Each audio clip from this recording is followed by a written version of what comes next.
आप सभी का स्वागत है। दोस्तों, मेरा नाम संजय है। आज की क्लास में हम खिलजी वंश के संस्थापक जलालुद्दीन फिरोज शाह खिलजी के बारे में पढ़ेंगे। किसकी कौन कौन सी नीतियां थी तथा इसके समय विजय अभियान और इसका प्रारंभिक जीवन कैसे यह दिल्ली सल्तनत में एक नए राजवंश की स्थापना करता है। इससे पहले की क्लास में हम लोगों ने दिल्ली सल्तनत की पृष्ठभूमि और इसमें कौन कौन से शासक हैं उसके बारे में हमने एक विस्तृत चर्चा की थी। आज उनके शासकों के क्रम में जो पहला हमारा शासक जलालुद्दीन फिरोज शाह खिलजी है उसके बारे में बात करेंगे। दोस्तों, आज की क्लास आपके विभिन्न एग्जामों के लिए महत्वपूर्ण उपयोगी साबित हो सकती है। तो शुरू करते हैं हम आज की क्लास। पहले हम जलालुद्दीन फिरोज शाह खिलजी, अगर इसके शासन काल की बात करें तो 1290 से लेकर 1296 ईस्वी तक यह दिल्ली की गद्दी पर शासन करता है और यह 70 वर्ष की उम्र में दिल्ली की गद्दी पर बैठा था। यानी यह दोस्तों दिल्ली सल्तनत का सबसे वृद्ध सुल्तान है जो शासन किया था।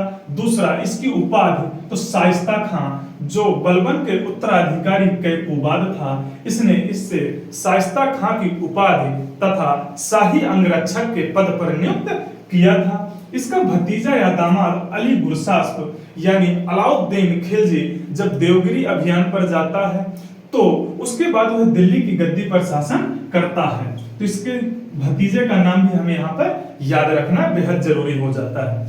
दोस्तों, यह जो अलाउद्दीन खिलजी है यह जलालुद्दीन फिरोज खिलजी के बड़े भाई का बेटा था तथा कम उम्र में ही इसके पिता की मृत्यु हो जाने के कारण इसका लालन पालन जलालुद्दीन फिरोज शाह खिलजी ने ही किया था और इसकी योग्यता तथा उदारता के कारण इसे अपना दामाद भी बना लिया था। अगर हम बात करें जलालुद्दीन फिरोज खिलजी के प्रारंभिक जीवन के बारे में तो दोस्तों बलबन के समय में यह एक सेना नायक के पद पर नियुक्त था तथा कई अवसरों पर सफल मंगोल आक्रमणकारियों का मुकाबला किया था। इसका राजनीतिक उत्कर्ष बलबन की मृत्यु के बाद जो उसका उत्तराधिकारी कैकूबाद था उसके समय हमें देखने को मिलता है। कैकूबाद ने इसे समाना का सूबेदार तथा सर ए जहांदार या शाही अंगरक्षक का पद नियुक्त किया था और शाइस्ता खां की उपाधि भी दिया था।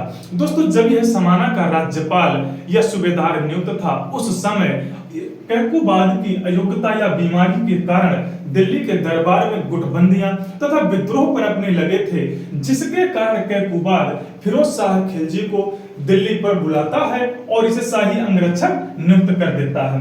क्योंकि जो जलालुद्दीन खिलजी था वह कैकूबाद का विश्वास पात्र और योग्य सेनापति था तथा वह दरबार की स्थितियों को भली भांति जानता था। यह दरबार में आता है और अपने विद्रोहियों को समाप्त करता है और जैसे ही मौका पाता है तो वह 1290 ईस्वी में गुलाम वंश के अंतिम शासक शमसुद्दीन क्यूमर्स की हत्या कर देता है और उसी के कफन यानी कपड़े में लपेटकर उसे यमुना नदी में फेंकवा देता है और स्वयं दिल्ली के शासक बन जाता है। दोस्तों, जलालुद्दीन फिरोज शाह खिलजी कैकूबाद द्वारा निर्मित अपूर्ण किला किलोखरी में अपना राज्याभिषेक करवाता है और किलोखरी को ही अपनी राजधानी बनाकर शासन शुरू करता है। अगर बात करें कि जलालुद्दीन फिरोज खिलजी ने कौन कौन सी नीतियां अपनाई हैं तो पहली, बलबन की रक्त और लौह की नीति को त्याग कर इसने उदार नीति का पालन किया था और इसी उदार नीति के चलते मलिक झज्जू जो कड़ा मानिकपुर का इक्तेदार था उसके विद्रोह को माफ कर देता है और यह कहता है कि जनता की इच्छा को शासन का आधार बनाया जाए। नहीं दोस्तों, सल्तनत काल का मात्र एक यही सुल्तान था जिसने जनता की इच्छा को शासन का आधार बनाया था। अगला बात करें तो गुलाम वंश की जातीय तानाशाही को त्याग कर योग्यता को स्थान देता है। नहीं दोस्तों, जो गुलाम वंश के शासक थे वह अपने आप को उच्च कुलीन तुर्क बताते थे तथा यह जो खिलजी थे इन्हें निम्न कुल का बताया जाता था या सर्वहारा वर्ग का। इसके बारे में हम पिछली क्लास में चर्चाएं की थी।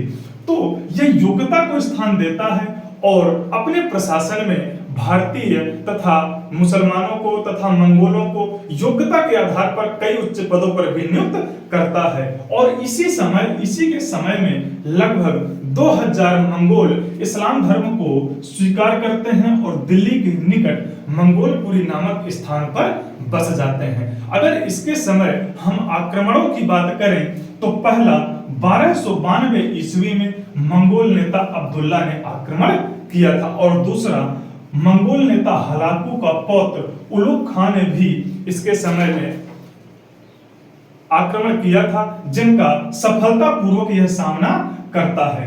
अगर बात करें तो दोस्तों, जहां पर यह उदार नीति का पालन करता है वहीं हमें इसकी कुछ सहिष्णु नीति की या कट्टर नीति भी देखने को मिलती है।